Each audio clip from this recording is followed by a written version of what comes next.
This is, I don't even know what today's date is. Today is the 21st. So I just have to say thank you so much for hitting 40 or 54,000 subscribers on my channel. Thank you for all the support, everyone. And today we're going to be talking about building home labs and the importance of that to get into the world of IT, cybersecurity, help desk, or whatever. So we have a special guest, Kevin. You guys probably know him as KevTech. So I'm going to bring him in. He can introduce himself. I'm sure you guys know him and what he's been up to. So thank you so much for tuning in tonight. And here he goes. Hey, what's up, guys? Hope everyone's having a good day. Thank you, Pat, for having me. I appreciate it. Yeah, man. Totally forgot. I blanked out for 30 seconds. I was like, what the fuck am I doing? But thanks, thank you for giving me your time today. And thank you for everyone that's going to tune in tonight. And yeah, so, obviously a lot of people know who you are on the social media, LinkedIn, the whole shebang. But those that don't know who Kevin is, who is Kevin and what has Kevin been up to? Introduce yourself. Yeah, sure. So I go as KevTech IT support on YouTube, but my actual name is Kevin Apolinario. So you could find me on LinkedIn. I post a lot on LinkedIn about pretty much anything. It could be either memes, post about technology, post about training. It really depends what it is. But going back in time, I actually come from a non-traditional background in IT. So I don't have a degree. I only have one cert, which is currently expired right now. I come from a different type of background because restaurant, for example. So I did 12 years of restaurant experience working at Qdoba, Chipotle, retail like Rite Aid, frozen yogurt place, Chinese restaurant, don't really random stuff. A lot of hospitality roles. And then I wanted to get into IT. So I ended up going to a technical training school, and I also did 4 years in NYPD. And then I got to the technical training school, and I actually studied my CompTIA A+ certification. And lo and behold, my teacher liked how I learned and what I was doing, because I got really involved in the actual nonprofit organization school that I went to. I got very involved. So I was fixing their computers. I was upgrading them from Windows XP to 7 at the time, and my teacher really liked me. So he's like, okay, Kev, you look like you're willing to work and get things done and learn. So how about this? How about we actually bring the hiring manager and he interviews you in the actual school? So then I'm like, oh, that sounds good. And then I guess that following Monday I came in, I had a dress, suit and a tie. I came and I actually did the job interview, and the hiring manager liked me. He hired me because of my personality and my willingness to learn. Less of he saw I can't hire you because you don't have experience, but then he's like, I'm gonna take a chance on you just to see what happens, right? So then he took a chance on me, and then I got my first job as a field technician for the Department of Education, working for the DOE, and I was a field technician. I did that for a little bit. Then I went over to MSPs. Then I went over to working in hedge funds, and then last but not least, I went over to working in cybersecurity. So currently, I am actually looking for work right now because I actually just got laid off. So I'm actually looking for work, but I'm also a technical trainer. I have a YouTube channel. I have a Udemy course. I do coaching and mentoring as well. I have my own Discord. So I'm also a chapter director for Rice to Cyber. So I do actual IT support, or I guess IT training for free for Latinos, Latinas in IT. And I also do technical training for military veterans. Veterans are trying to get into IT as well. As part of my time, I volunteer a lot of my time to a lot of different platforms because it's my way of giving back, because people have been so nice to me when I first try to get into IT or when I try to get into cybersecurity. People were reaching out to me and I'm like, why don't I just pay it forward, right? By being that guy that does mentoring, does training, provide things for free, and just give back, because one hand helps the other hand, right? So why not? So that's pretty much me in a nutshell. That's a little bit about me. I mean, I could add more information, but I don't want to be talking here for an hour. So yeah, no, thank you for that intro. And you said a few good things, right? You went from a field technician, which, if you guys don't know what a field technician is, obviously it's a broad term, right? A field tech can say, okay, I'm just going to go out, install hard drives, replace computers, install monitors, install your favorite printers, all that good stuff, right? And then he mentioned he went into something called an MSP. An MSP is a managed service provider.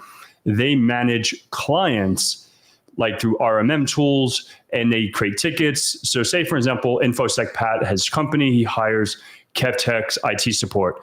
So my company will call Kevin to do our IT if we don't have an in-house IT guy. So Kevin's company will be our IT company, right? Or our IT department.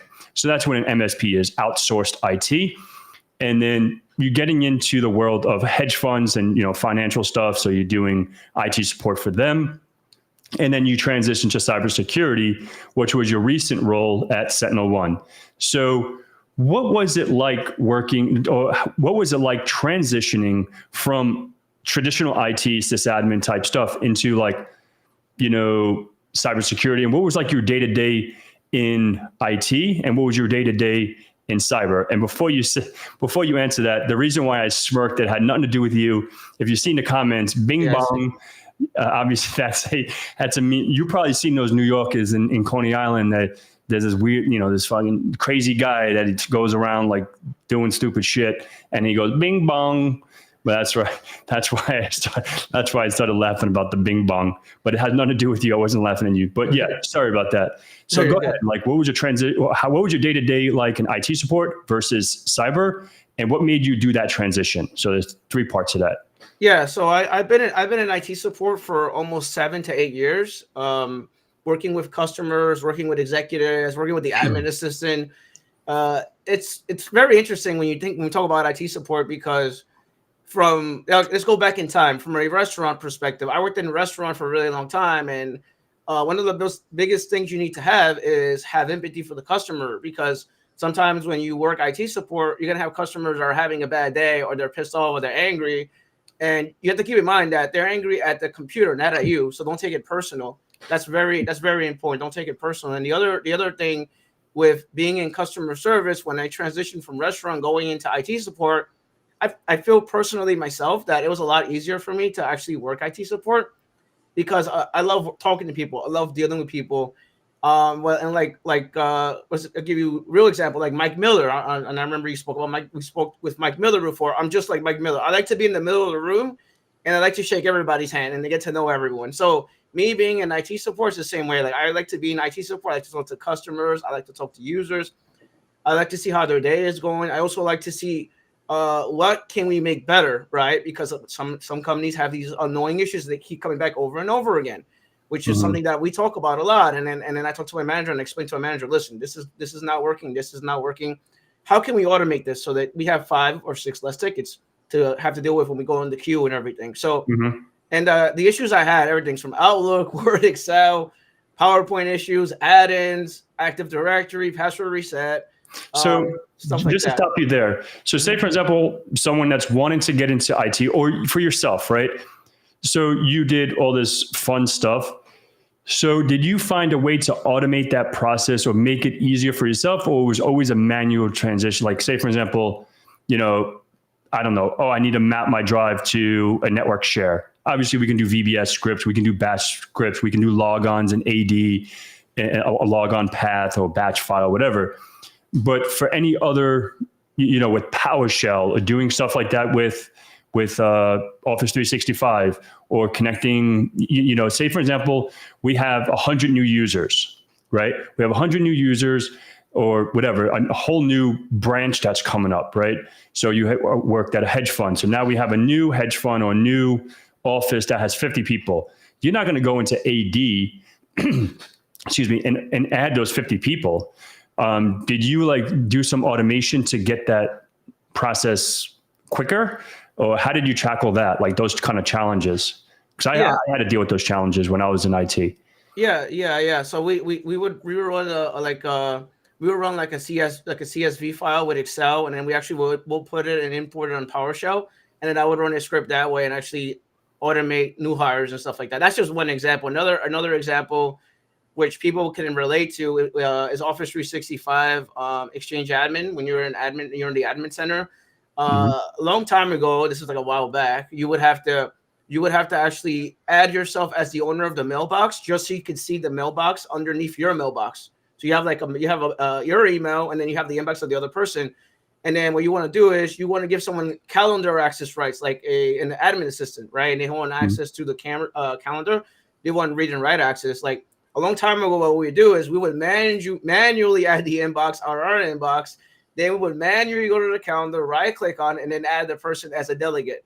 But if you know how to do PowerShell, you know how to get into the Exchange server, you actually could automate all that and actually run it on PowerShell and actually run a script and actually add someone and give them read and write access to the calendar just like that. You don't have to do any of this other stuff by going into Office 365 and giving yourself admin rights or going into other stuff like that. So cool. Hopefully that answers your question. So. Yeah, no, totally. So now we can get back on track. So now the transition can go to cybersecurity. And what made you do that transition, and how was it? What was like your day-to-day at SentinelOne? Yeah, so when I went into, then I'm gonna go back in time again. This is gonna be 2022. Let's go back in time. I reached out to InfoSec Live. I'm not sure if you're familiar with InfoSec Live. Yeah, Simon. I reached out to InfoSec Live, and the community he has, like I suggest you guys follow InfoSec Live. The community he has, those guys, a lot of them are veterans, so a lot of them reached out to me, and then one of the veterans he sat with me. He's like, okay, you want to get into cybersecurity, but that's like saying I want to be a doctor. What kind of doctor, right? So it's like, let's go over some roles are kind of like, can you correlate with what you're doing right now? And they can actually do these types of roles. So he actually spent like over an hour with me going on different types of roles, and I ended up going into picking like IAM stuff, identity access management stuff, and then I ended up going into picking and understanding about tools, right? Like some sort of tool that you could use to protect your environment. And he went over some stuff with me, and then I'm like, I still don't get it. I'm lost. I'm confused, right? So I'm like, you know what? Let me do try hack me rooms. So I started doing try hack me rooms. So I did red team stuff. I did some blue team stuff. I did introduction to cybersecurity, and I'm like, what? When I'm trying to figure out what do I like to do, and then I ended up going into SentinelOne because I got a reference. I got referred by somebody, and through going through a lot of conference events. I love to go to conference events. I love to talk to people.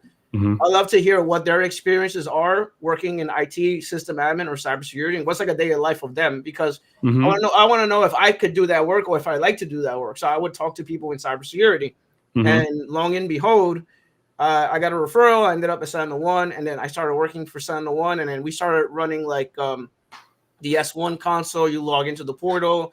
You actually could block USB devices. You could block certain things that are plugged into a computer.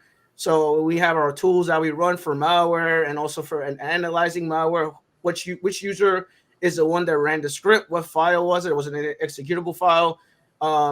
Which user is it? Which computer is it? Like all this information actually comes from the actual tool for SentinelOne. So we actually pull out this data and we pull out the logs and the activities that go on a day-to-day for each individual PC or VM, whatever they have, because every environment is different. Yep. And then some environments you have to create exclusions because you'll get false positives. Sometimes you get false positives. It does happen. So you would create exclusions for those environments, and then other environments you would work with the IT team, whether it's system admin, IT cybersecurity, whoever it is.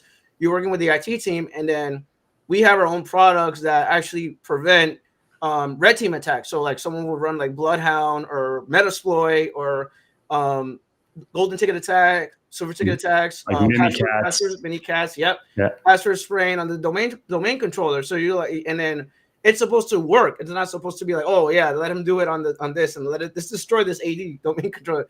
That's not supposed to happen. So the way it works is we have our own tool, our own party, like S1 third party tool that actually prevents that attack. So those are the things that I was dealing with, and then we would run our reports, and actually with SentinelOne, you could run an assessment of the domain controller, and then we could see like what is a vulnerability for group policy, why this person is in this specific security group, how do we make this better, and it will give you a remediation script that you could run with PowerShell and how to prevent it. And then in some environments, because it depends on the company, some companies may have like a third-party tool that actually is it's interfering with S1. So you have to know how to create exclusions for those specific applications too. So I worked a lot with customers, doing customer calls and just assessing their environment and trying to protect their environment and trying to keep everything secure. Mhm. But I don't want to say everything is secure because, you can't say that word. It's not really true. So, but that's basically what I did when I worked at 701. All right, cool. So obviously we're about 15 minutes in. I really want to get on to the topic tonight. But before we get into that, obviously you are looking for work, as you said in the beginning of this stream. What is your next ideal position? So say, for example, someone is watching this either live right now or after the fact, like what is like, we don't want to say the picture perfect position because there is no picture perfect position, but what would be the ideal role for you? That do you want to stay in like the cybersecurity support side, or do you want to revert back to like, where do you see yourself? Where do you want to go? Like, what do you want to do?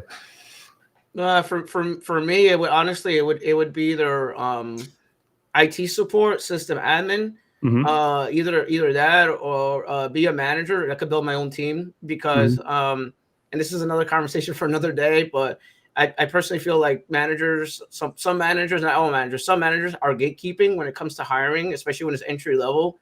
So it's like, for me, it's like if I could be a manager and I could hire my own team of entry level folks that I could mentor and train, I wouldn't mind being a manager. I wouldn't mind having my own team and just hiring people and building my own team and talking to people and actually creating things to make things a lot easier for end users and stuff like that. So I wouldn't mind being in a managerial role. And then also probably cybersecurity. Either of those roles are fine for me. What's more important to me besides the role is the team, the manager, company culture. Am I gonna get along with these people 8 to 5, or am I gonna strangle somebody? Like I don't want to be in an environment where I'm gonna be miserable, right? So those things are very important to me too, as well. If that makes sense. No, yeah, totally. And thank you for sharing that. And if there's anyone out there that's obviously looking to hire, right? This is why I brought that up. Obviously, reach out to Kevin and give him a shot, interview him, see where he's at technically wise. I don't know, whatever. English is hard. And and check that out. So let's now transition to today's topic, right? Sorry for the 17-minute rant, folks, but so talking about building labs, like we offline, we talk about, I just built another lab in my house. Like me, I just built kudos, and we'll get into that shortly. I just got another ISP that finally works with something I wanted to do. I tried out T-Mobile about a year ago, and their old modem, and thank you to Owned, also Devin, also known as Owned on the internet. He told me about a year ago or something like that, hey, check out, T-Mobile's hot or 5G network as a backup, right? So I tried it out. It didn't work for me about a year ago because I want to hook up a firewall in front of it, right? I just don't want to have no rinky-dink modem that I connect to and that goes right out to the internet without me. This is going to get more nerdy and technical, like me monitoring the traffic that traverses internally and externally outside of my network, even though it's more for a network that I want to be setting up internal CTFs that I want to be exposing to the internet. So I'm not exposing my prod network. And it's going to be using dynamic DNS. What is dynamic DNS, right? Instead of saying, Kevin, my IP address is 12.34.56.10, whatever, I can say, Kevin, it's infosecpat.ctf. Cool guy. And then he can get into it and I can allow whatever. Then whatever services that are running that I want to be utilizing in my CTF, then I can, he can tinker with it. So that was a lab that I set up. Right. So that's building something, even though it's not like on a server or on like Windows or Linux or anything like that. But that is a lab. Like I'm using that for a lab. And then I have a firewall in front of it. And we don't have to get into all that now. But that's, and obviously behind me over there, I have a rack. I do have a server. I have VMware running on it. And I do have a home lab to do all my pen testing and my certain like threat emulation and simulation and whatever I want to test, right?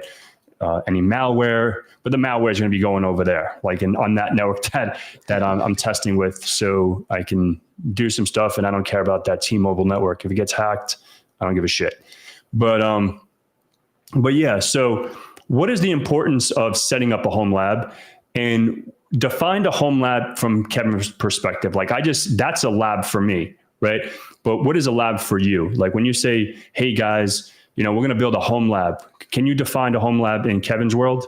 Yeah. So for me, I'm gonna go back to 2014 when I actually I went and applied for an MSP job, and this is good before the MSP job, and I went and applied for a job, right, and I kept getting rejected, and I'm like, why am I getting rejected so many times? And then I looked at the job description and I looked at it, and sometimes we go by these skills, right? These buzzwords or these skills that are on the resume and the job description, and then it says Active Directory, and I went online, Active Directory. I'm like, shit, I don't know what Active Directory is. What is this, right? Mhm. So I literally Google Active Directory, and then I saw someone had a video on Active Directory, and I'm like, oh, this is interesting. And then I'm like, oh, okay, so that's what that is. As soon as I learned about Active Directory and I added it in my resume, I was able to actually, I was able actually to get a job in IT for my Mhm. MSP job because I learned Active Directory because I built a home lab. So Mhm. literally, and that's why I'm going to this. That's why I'm going back in time with the story. So literally, what I did was I set up a virtual machine. I Mhm. installed server 2012 R2 at that time, Mhm. and I actually set up Active Directory, and I set up a bunch of stuff on it. So for me, a home lab is showing the skills you know, and actually selling yourself when you go for a job interview, Mhm. especially when they're asking for specific skills that you don't have. So if you go to a home lab, you could talk about those skills that they're asking for in the job market. So like they're asking for VMware, set up something in VMware, learn about VMware. They're asking something about Kali Linux, learn about Kali Linux. They're asking about Red Team, Metasploit, learn about Metasploit. So that's my definition of home lab. So what I did was I went to a job interview, and I went to the interview, and they told me, "Do you know Active Directory?" And I'm like, "Yes, I know Active Directory." So we see it on your resume. Well, can you like explain to us what it is and like how did you learn about it or whatever? And like, yeah. So I set up Server 2012 R2, and I see based on your job description, it's saying that you need password reset, account creation, unlocking accounts, NTFS, share drive permissioning, adding someone to a folder, giving someone access to a specific folder, adding a title under name. I did all these things in my home lab. I was like, can you tell us more about your home lab? Yeah, so I set up Active Directory using 2012. I created a bunch of user accounts, and I grabbed a Windows 7 machine. I joined that to the domain, and then I started replicating those issues that you mentioned in the job description. I actually locked out the account. I enabled group policy threshold. I locked out the account after 4 login attempts, 3 login attempts. I locked out the account. I'm familiar with password reset, so I reset his password. I created an account called Bob. Let's just say Bob. And basically, I reset the password. I unlocked his account. I'd expired the account. I extended the account. I'm familiar with those things. I'm familiar with adding a title to their name, adding a username, Mhm. going to the attributor editor and actually see when was the last time they logged in, when it's expiring and stuff like that. And also on top of that, for that specific user, I actually mapped a drive for that user. So I actually went to SMB, I shared drive folders, I set up a folder for that user. I went into FTFS permissions. I only give access specifically to him, and then the admin of the Active Directory or that server. That's it, just him, and the user account can see it. That's it. There's no other people that could use it. Like I could log in as Heather or whatever. She can't see that folder. So I Mhm. actually created a folder and I shared it with him, and then I mapped it just for him only. So that's the experience I have with Active Directory. That's the reason why I think you should hire me. So when I went to a job interview, that's how I explained it to them. They're like, wow, that's a really good answer, Kevin. Like you actually done the work to actually learn the skills for that, for what we're looking for. I'm like, yeah. Obviously, I done it in a virtual environment. I haven't done it in a work environment, but I at least know I could do it. If you just give me access to it, I could do it myself. So that was what I Yeah. experienced. Yeah. And talking about that, you made a good comment right there. Do you know it in the work environment? Right. So this is probably 15 years ago now for me. Shit, I'm getting old. But about 15, 16 years ago, when I was learning about firewalls, right? I did my CCNA, CCNP security, ASAs, and all this shit. Sonic Wells, WatchGuard, all these firewalls that I've gotten a lot of experience with and certified in, whatever. This was something that really irked me. And until this day, obviously I don't have to deal with it today because I'm not doing routing, switching firewalls is anymore really. Only in my house, right? Like for that setup, I had to do some routing, I had to do some stuff and so on and so forth. But for for some interviews that they would say, or job recs or job leads I would apply for an example, back then I only had maybe ASAs, Cisco ASAs, and they had, they didn't even have Palo Altos back then. They probably did, but it wasn't hot like it is now. Say, for example, they had SonicWall or PFSense or, I don't know, Cisco Pix. It was that long ago. So now I would apply for this job, right? And I would say, hey, I know firewalls, right? I know what firewall is, but I haven't worked with Checkpoint. I haven't worked with Palo Alto, for an example, but I know Cisco ASAs pretty well, right? And I would get declined. Oh, we need someone that knows Palo Alto. We need someone that knows Checkpoint, whatever. And that shit would fucking irk me, right? And I'm going to be honest, that shit would irk me because it's like saying I can drive a Lexus or I can drive a Ferrari, but it's the same shit to drive a fucking Lamborghini. Maybe there's a few different buttons and whatever. Maybe I have to click something to make my door open. I don't know. I've never been in a Lambo, but once I'm in it, it's fucking gas, brake, steer, same shit, right? So as long as I'm in the firewall, I know what the firewall does. I know how to set up a firewall, right? So this is for anyone out there. Like, say, for example, you're working in Azure, right? And you apply for a job rec that's only AWS and GCP. You understand cloud concepts. You understand cloud technology, right? So apply for that job, even though like you haven't worked with that platform. That's just my take on that. And, so I feel what you were saying, like, when I don't have the real world experience, but I have my labs. And that's when I did my CCSA, Checkpoint Certified Security Administrator, whatever it is, in like R80 or whatever version it was years ago. And that's why I made videos on my, on my channel for Checkpoint and stuff like that. So get that any job rec you see, if you see a technology, sometimes like Cobalt Strike in the hacking world, the red team, we're not going to be able to get Cobalt Strike, but we can use a C2 framework like Havoc. We can use Sliver, some kind of other alternative that we can utilize to get that experience, right? So it doesn't have to be the exact thing. That's just my take in life, that I've been doing this for almost 20 years, and just take that feedback and run with it. But yeah, that was a lot. No, I agree with you, and that's why like the people that I train, they get jobs in IT because we set up Active Directory, we set it up on the lab environment, we go over it, and then even though you don't have job experience, you know how it works, right? So a lot of these hiring managers, they do give opportunities, or they do give chances to entry level folks applying for IT support jobs, because by the time I train you, either you you know what Active Directory is. B, you set up user accounts. C, you set up folders and actually share folders, and you have folders, and then you can actually talk about that when you go for a job interview. Why you wouldn't give IT access to HR folder, or so they could see compensation, right? Like, doesn't make any sense, right? So you got to put layers and layers of security on the folders, right? So then those are things that I teach when I train the students in IT support. But then the other thing I told you about the other day, and I'm like, let's get Office 365 developer program, right?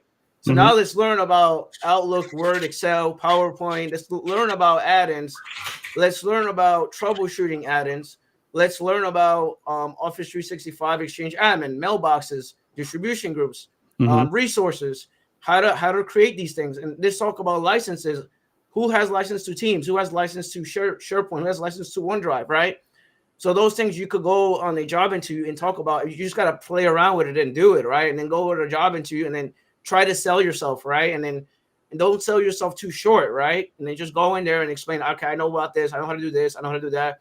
I done this before here, blah, blah, blah, X, Y, Z. So then when you go for a job interview, they're like, okay, this guy or gal, whoever it is, they're at least willing to take the time to learn and do something. And it's the same thing could be said, and I'm going to go back on my vent again with IT support. Same thing could be said with a ticketing system. You don't got to know every ticketing system. You can learn. You get ServiceNow for free. You get Jira for free. You get Spiceworks for free, right? Learn some sort of ticketing system. So we go for a job interview, and they ask you about ticketing systems, you at least know what it is, and what a priority 1 is versus priority 2, or what's a SLA, service level agreement, things like that. Those things are very important. You can learn those things. So that's why I stress the living hell out of home labs, because certain things you could learn on the fly. Other things you can't learn on the fly. But what you said earlier, you could go get something similar to it and then learn it, right? Those things are very important. Just wanted to throw that out there. So that's really important. Thank you. So another thing I want to add to that, I'm broke. I'm living whatever. I don't even have a job yet, right? So we're talking about home labs on a budget now. Let's transition to like people out there that maybe, they're working at the Pizza Paulo, they're working at fucking the Chinese restaurant or whatever they're doing, but they want to get into IT, but they don't have the money to go get training. But I hope they have a computer, right? That's probably what they're watching us on, or their phone, but hopefully you have a computer or a laptop. But what would you think the minimum requirements are for a home lab? Like, what is the bare minimum? I don't have no fucking cash. How much do I need in order to build a lab? And what do I need? You don't need a lot of money. Like literally, I and this is gonna be really random. So I'm on another Discord, and someone's sending me a Raspberry Pi, and I'm gonna come up with an idea on how to build a home lab using a Raspberry Pi. So you don't gotta spend a lot of money, but also like Pat, not to be random, but like it also really depends where you live. Like really depends where you live. The reason why I say that, the reason why I say that is because people do coaching calls with me, and then some people tell me I didn't even know that existed. Like free training, like free stuff. I didn't even know that existed. So like, it really depends. Like if you live in New York, I can get you free resources for New York. You live in New Jersey, I can get you free resources for New Jersey. If you live at certain specific states, they have their nonprofit organizations that actually do CompTIA A+ training and also give you a computer or give you actual training. You don't got to pay anything. So it really depends where you live. That's one thing. The budget, as far as the budget is concerned, it could be like, for me, a couple hundreds of dollars, not like $5,000, like maybe $200, $300. You don't got to go crazy. You could buy a refurbished HP desktop and then create that as a home lab. So it also really depends. What are you trying to learn and what are you trying to build too? Like, are you trying to get into IT support? So let's build an Active Directory set up from scratch. Or do you need Kali Linux? And, Kali Linux doesn't really have a crazy requirements, right? So it's just like, really depends what you want to do. So now let's take it up a notch, right? And that's home labs with our own equipment, $200, $300, go fucking buy an HP, bada bing, bada boom, bing bong, like they were saying in the chat. That thing, I don't even know, like, if someone can get that link so people can laugh, it's fucking hilarious. Like, that's us from New York. We're a little cuckoo. But so now we can take this up a notch, right? Now we have our home lab in our house. How about a cloud lab? Now let's take it up a notch. Like, what would you recommend? Now I need to learn the cloud because there's the buzzword, right? The cloud and all the fancy stuff up there, wherever that invisible place is, just another computer. But pretty much. Yeah. So now I want to do the cloud. What do I need? Same thing. Like, I still don't have a lot of money, but I can get some grandma's money, So now I just want to get a few dollars. Now I want to go in the cloud. Now what? What do I do? Yeah, it's the same. It's going to be the same conversation as before. Like you get for Microsoft and just even AWS, Amazon, you get credit, by the way. So you get $200 to start out with, and you could actually, just so everyone knows, please shut down your VMs on the cloud, because I don't want them charging you an arm and a leg, because then you're going to get a bill of like $500 for no reason, right? So make sure you shut down your instances. You could literally, it really depends what it is. Literally, if you're going to do IT support, I would have 2 VMs, one running a server and one running Windows 10 or 11, and that's it. That's what you need. You don't need anything else. And you can just shut down the VMs when you need them. So from my understanding, you could actually go into the VMs and shut them off when you're done. And then from a Microsoft perspective, you could go into the budgeting section. There's actually a portal on the budgeting section in the Microsoft portal itself that I actually made a video on this actually with my buddy Ryan O'Connell, because he's a Microsoft trainer. He actually went over that stuff on how to budget your money and everything. I think like a few $100, maybe $100, $200 is ideal, more than enough for a whole year. And you could just start. You could build something from there. If that makes sense. So you don't gotta go crazy. Yeah. You don't gotta go crazy with your VMs and stuff like that.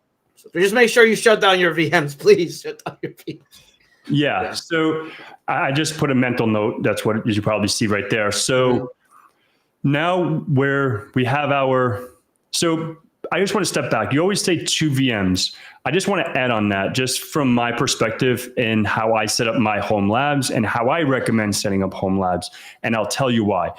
I always recommend 2 domain controllers, 2 obviously within reason of your resources, right? Like on my machines, I have one with 128 gigs of RAM. The one we're talking on has 256 gigs of RAM. So I have the resources, right? But now we need 2 domain controllers. The reason being is because in a real world, if your primary DC goes down, you're SOL. You're going to have logon server unreachable or whatever that maybe Microsoft changed that era. So do you recommend like adding more services? Like if you guys see my server 2022 list or 2019, I do pretty much how I thought that out was going into an environment and building every single thing that I would do as a system engineer, right? Active Directory, DNS, DHCP, WSUS servers, the whole print servers, everything that I would think about, right? And deploy those inside of your environment. So if you guys also want to check those out, you can check them out or not, whatever. But now I want to transition to networking, right? Not networking on fucking LinkedIn. I'm talking about TCP/IP communication, right? So we're talking about home labs, but how are these home labs communicating, right? You're talking about domain controllers, you're talking about Windows 10, Windows 11, but now these things have to communicate. They need to communicate over protocols, DNS, all these other protocols that go under the hood. How can I ask this question? How are you configuring the networking for that, right? So say, this is for the audience too, to answer. If you have any questions, if you have any answers in the audience, if you want to answer it, if you're after the fact, put it in the comments. How do you configure your networking? If it's VMware Workstation, VirtualBox, Plextrack, what is the other one? Not Plextrack, that's the security shit. What is the other platform? Devin knows the thing he has, Pro something. You said it the other day on those little machines that they're going to be sending for your home kit, the Promet, whatever the fuck that is. Proxmox. Proxmox, yeah, that one. Yeah, Proxmox. Right, so now we have these servers. How are you configuring networking? How are you networking the traffic? What are you doing? Using OpenSense, pfSense, just how are you doing the routing and stuff like that in your home labs? Like me specifically, like it really depends. Like you could create network adapters though on your actual virtual machine. Same thing with the cloud. You could create network adapters on the cloud itself. So it really depends what you're trying to do. If you want to go crazy, yeah, you could use pfSense. For networking, going back to networking, if you want to go crazy with networking, you could use like GNS3, or you could use like free resource. You could use Cisco Packet Tracer if you're trying to be a network admin. It really depends. Really depends. So cool. Yeah, GNS3, EVNG, Cisco Modeling Labs, CML, and all these other cool stuff for networking, routing, and switching. And I was specifically talking about like our home lab, not networking, not CCNA, not for networking certifications or network training. I'm just talking about like in your home lab, like for me, let's use me for an example. In my home lab, even though I'm using VMware Workstation or VirtualBox, I put something between the data that's going out of my VM and the data that's going out of my ISP, because we're still using what's something called NAT, right? Network Address Translation, between our host, our physical host that we're talking on now, and the interwebs, right? The internet that's natting out to the public side, right? So what I use OpenSense. I like pfSense if I'm doing anything with free open source, like Snort for IDS and stuff like that. And then now I'm using one of these. If you ever, I won't be doing a giveaway on one of these Sting boxes. It's a IDS honeypot and that's actually running. That's one in my lab. I'm running that on that T-Mobile. So cool deal. I saw something from Owned asking about something about, if you want to throw it up there. Microsoft has a great dev environment that's 100% free that allows you to deploy tons of resources. Oh, there you go. So the new T-Mobile ended up being the one original. No. So that's I like that. So he's talking about like the original one that I had. It just sucked. So now I got this white one. I took a picture of it. I put it on social media. It's on my Instagram, and I think it's on even my YouTube, like my community thing. So what I had to do, I just used some hacks, but I had to like rig it up so I just went to like the interface of the modem, and I went to the WAN port of my firewall, and it automatically used DHCP from the WAN port to my modem. So I disabled, so I'm using 2 different frequencies of the Wi-Fi on the T-Mobile router, because there's no way, like Owned has one that you can disable wireless as a whole, and you can just use that as a modem, and you can plug that into your router and let that do all the routing and whatever, firewalling or whatever. This one doesn't have that, but you can just plug it into the WAN port, and it automatically converts and use NAT, SAT, CAT, whatever, network address translation and port address translation into my firewall. And then inside of my firewall, I configured what's called virtual adapters. And within the virtual adapter, this is going to get really technical, you do what's called bridging. And then you can create virtual bridges inside of my firewall. So the virtual bridge, I added a VLAN that's doing trunking and tagging to one of my switches. It's really rigged up, but it works. But that's why it's a lab, right? But yeah, so I just plugged it in. To make a long story short, I plugged it in and it just worked. So not really, but we'll talk about that offline. If anyone has T-Mobile and they're just saying, oh man, I want to install my own firewall or something, instead of having, connecting to your wireless to your T-Mobile modem, just hit me up, and as long as you have something that's compatible, we can make it work. But yeah, that was a lot. So that was a lot. So that was about the networking lab. We're talking about cloud labs. So the last thing before we wrap up, we have about 20 more minutes, and then we'll leave some questions towards the end. And congratulations, you did the Google certification, right? The Google Certified Professional Certificate. Congratulations. Thanks. I finished mine today. I'm going to be making a video deeper in depth of my thoughts. But what were your thoughts overall about that course, the 6-month course, and the 8 modules? What were your thoughts overall? You don't have to go in, you can make a video on your own, but what are your thoughts, like high level? That's funny. I have a video on it already, but it's funny you say that. But yeah, like I think it's good for someone that's brand new to IT, that is trying to put their foot on cybersecurity, trying to get into cybersecurity. So that I think the course is, for me, in my opinion, it's good for someone that wants to learn more about cybersecurity and cybersecurity roles and jobs, and what do you do on a day-to-day basis, what you may see in the work environment, things like that. It talks about a little bit of everything. The issue I have with Coursera and their cybersecurity courses, from my personal perspective, I wish it had more hands-on training, like more labs that actually are more like more blue team, more red team labs. Maybe throw Splunk in there. Maybe throw but like more. Like, it was too little. It was too short. I wish it had more hands-on training. That's just my personal. My personal thought. I wish it had more. To answer that, right? Like where, because we get that, that zip file inside of there, and you can upload that to I don't even know if I should be saying what the fuck's behind the scenes, but you have a file, and you can upload this to Splunk, and you can analyze the data, and you go through an exam, and correlates with that. And it's pretty informative, right? So where I can say about the more labs, like with SQL and all that stuff, it's just giving you a taste, right? It's a very, very entry level cert, right? So it's giving you that taste.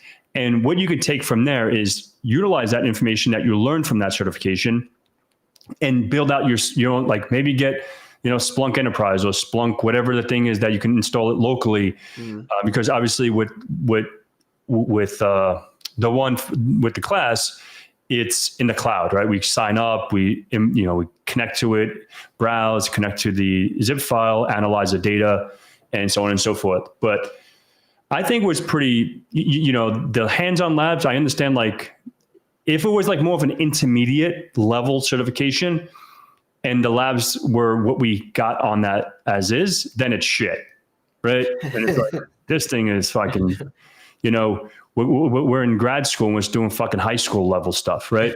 So in that sense, I would be like, yeah, you're right. But I think for what it is, it's definitely, it's enough, right? Because remember, it's supposed to be six months, an hour a day, for fucking whatever, how many weeks, for 6 months, right? An hour a day, 4 weeks. Yeah, I think it's 4 times 8 is what?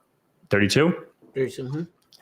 So yeah, so that's why I think my take on it. I was gonna say that, not to interrupt you. I was gonna say that for someone that's brand new, you have to pay. It's a 7-day trial, and after that, you have to pay. So you want to keep that in mind. I got it for free, and I think Pat got it for free. But like, maybe have your employer pay for it. But other than that, like, it really depends how much money you have, right? Like, can you pay for it? Yeah, it's like $50 a month. Yeah. And yeah, so obviously it's 6 months. And I'll tell you guys a little secret, but, the course is 6 months, right? That's if you're doing an hour a day, but literally from Monday, or what did it say, Thursday, from Sunday night, I think. And I was fucking with Kevin, texting him saying, yo, I just need to get this thing knocked out before tonight so I can say, shit, I got this. Literally every night I was doing like 6 hours. After work, I would go to the gym, and literally I was on my computer from like 6 to like 12 or 1 o'clock in the morning from Sunday. So literally I crammed, 5 weeks or whatever it is. Well, I don't even know how long it was. I was on Sunday, I was at module 2, right? And I did 6 modules in 5 days. So it was a lot. And literally, like, I was waking up early in the morning before work. I was tinkering with it for an hour or two. It was a lot. So I really put in the work. So, it's just like WGU or whatever these colleges at your own pace, right? That's the beauty. You can take more time than 6 months, but that's ideal if you're sparing an hour a day. But yeah, so I did it. I literally did that course in 6 days. I'm no genius. I just really buckled down and fucking went full force on that thing, But yeah, that was exciting. So I definitely think it's informative. There's a lot of information that I even learned. There was some stuff that I learned on it. I was getting a lot of comments like, oh, it was probably really easy for you. It was super easy, but there were some things that I don't do every day, right? So there's things that, everyone's going to learn something no matter what level you're at. If you're an attorney, think about this. I have a friend that's an attorney, that's a PI attorney, because all the, I don't want to use certain words, like all those people are, PI attorneys, that's personal injury, and they're all, in it for the scams, right? Oh, I slipped and fell at Walmart, but he has no idea how to, he can't defend a criminal. He can probably, but he'll probably lose because that's not his space of practice.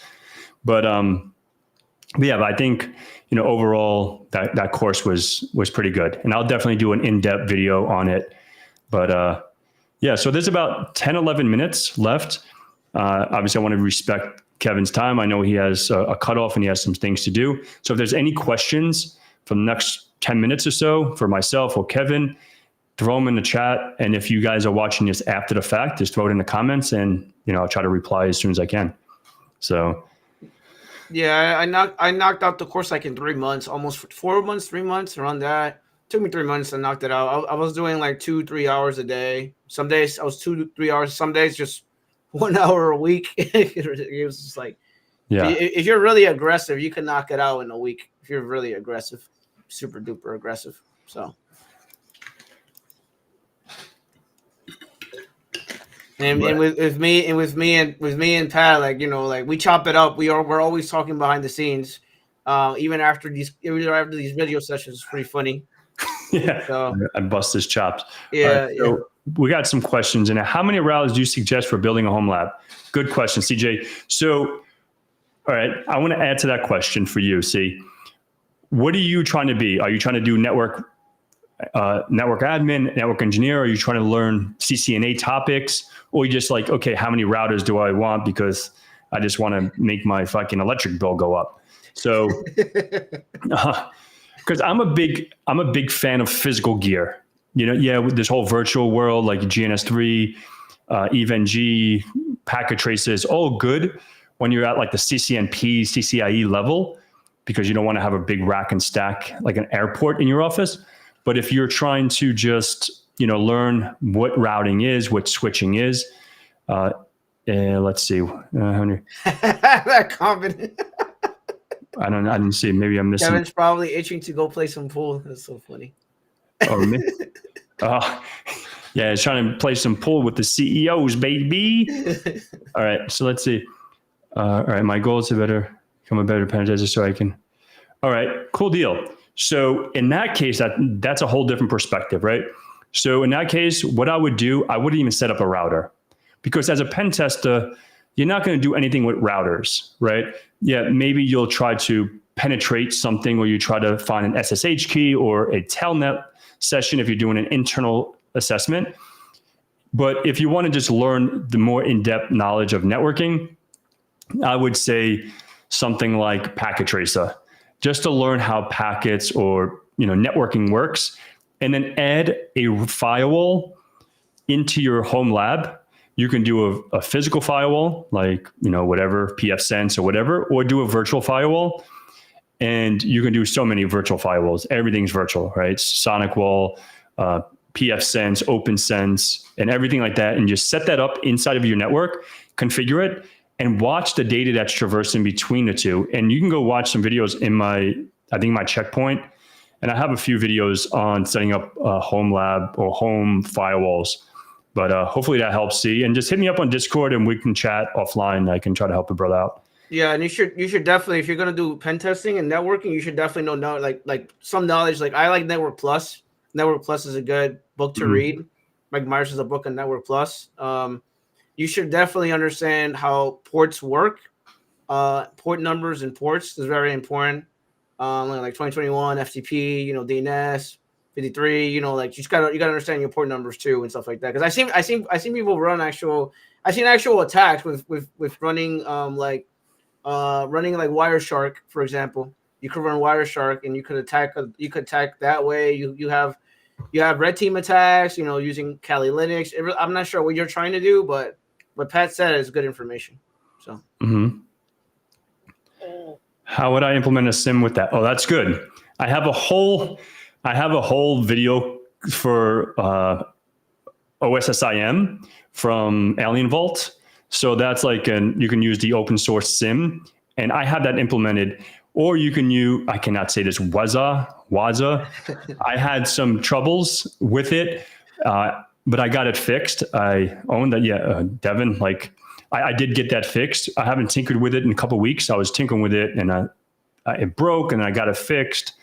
But yeah, Waza, or I don't know how you spell that, with WAZH, I think. But you implement that inside your network, and you can. It's a really, really good tool. And what it's like an XDR.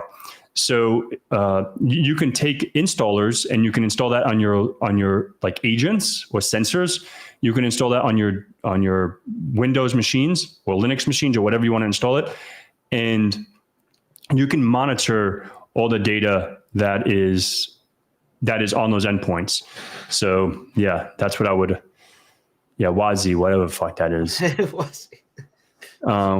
What's the great? What is that, Samuel? What's a great certification affordable to get into cybersecurity? That sounds. That's me. Affordable. Probably the Security Plus.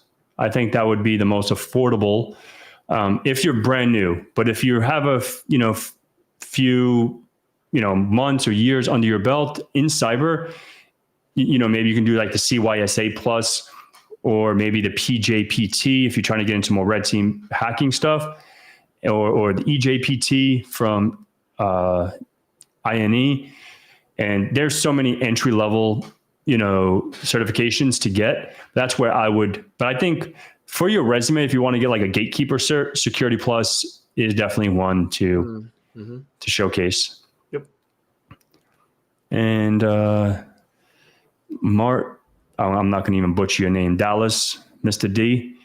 I recently got the cybersecurity survey and it gave me courage to finally go for my Security Plus. I had to spend 3 from the college of UGU.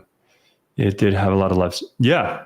So yeah, it did have good labs, like it had, obviously, like Kevin probably expected more because he's like, okay, like he's maybe at a certain level. He's like, okay, like these are whatever. I don't know if it was super basic or, but I thought it was pretty informative for an entry level folks, for entry level folks. I think it was, it was spot on. I like the Python one because I don't do Python. So I was like, this is pretty cool. They have Python here. That was very interesting. Python, and then the Linux one. The Linux one was pretty good too, actually. So. Yep. So thank you. Hello, everyone. Hey, what's up? Oga? I don't know what the hell. Sorry, I'm butchering your name. But those are some good questions. Thank you so much for those questions. And another one from CJ. Got that. All these companies I'm looking for to get hired require SIM knowledge. Yeah, so that's, and if you're trying to become a SOC analyst or security engineer, you're going to learn, you're going to need to learn some SIM. So I'm probably going to have a lot of videos that I want to make, but obviously with this Try Hack Me thing, this Advert of Cyber, it ends on the 24th, thank God. But what you can also do, there's what is it? The Azure Developer for Microsoft, and it gives you, does it give you Sentinel in there as well? I gotta check that. I don't know. I'm not sure. I haven't touched it. I haven't created an account. I definitely want to make a video on that because there's some good information on there. But check the developer.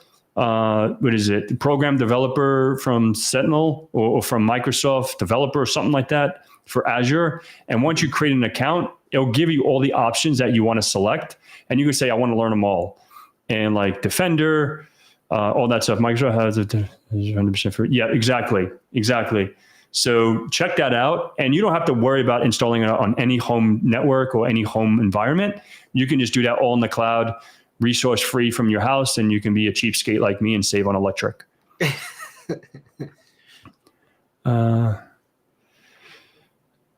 You can also check out the Cisco Academy certificates. Cool, Mart. Like I haven't even checked those out, to be honest.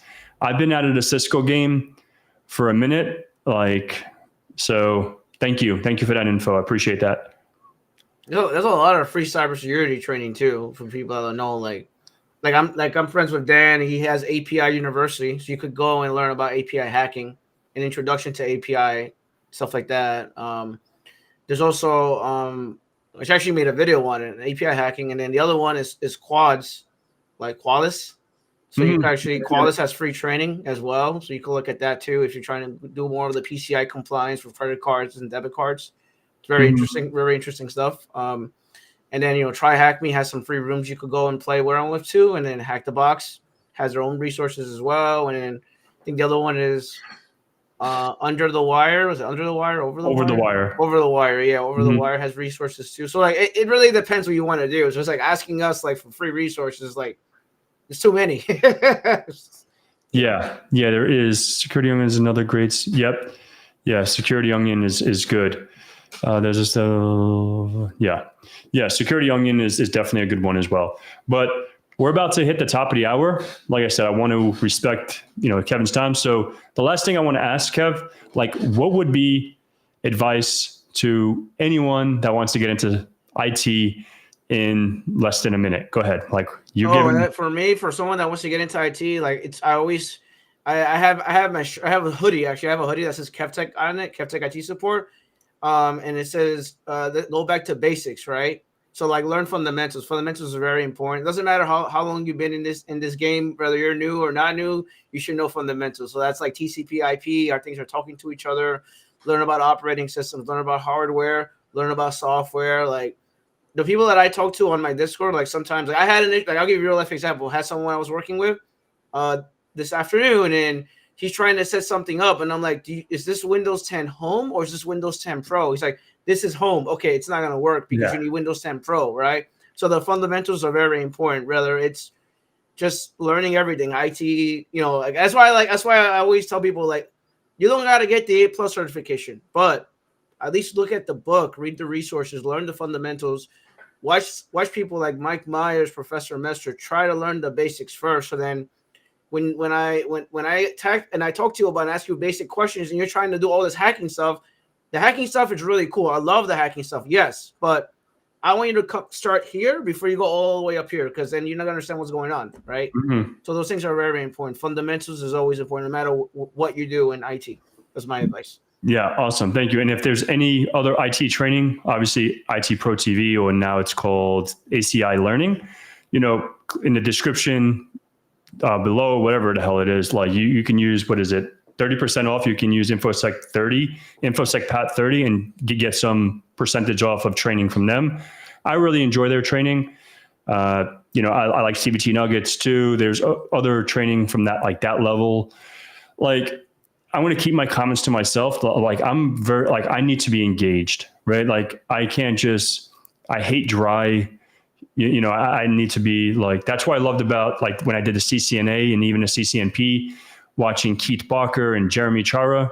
That guy is on some other stuff, right? Like, he's always engaging. He always talking about something, how his kid fell in the pool, how sunny it is outside. He walks, you know, that guy is, I want to get him on the channel. That's, I really want to get Jeremy on here, but that guy is so hyper, right? And it's some people don't like that, but I love it because it's like, okay, like he's on that juice, you know what I mean? He's on that stuff that you keep going, right? So I like that. Some people don't, but I really enjoy that. But yeah, so that's pretty much my last words. Thank you so much. And tune in on December 30th at 1 p.m. EST. Kevin's going to be back on, and I want to have a whole bunch of other folks. We're just going to talk about, you know, the end of the year special, talk about what they've been up to, what do they have going into the new year. And yeah, I'm super stoked about that one. That one should be fun. And until next time, guys, have a beautiful day, and thank you so much for watching. Peace out.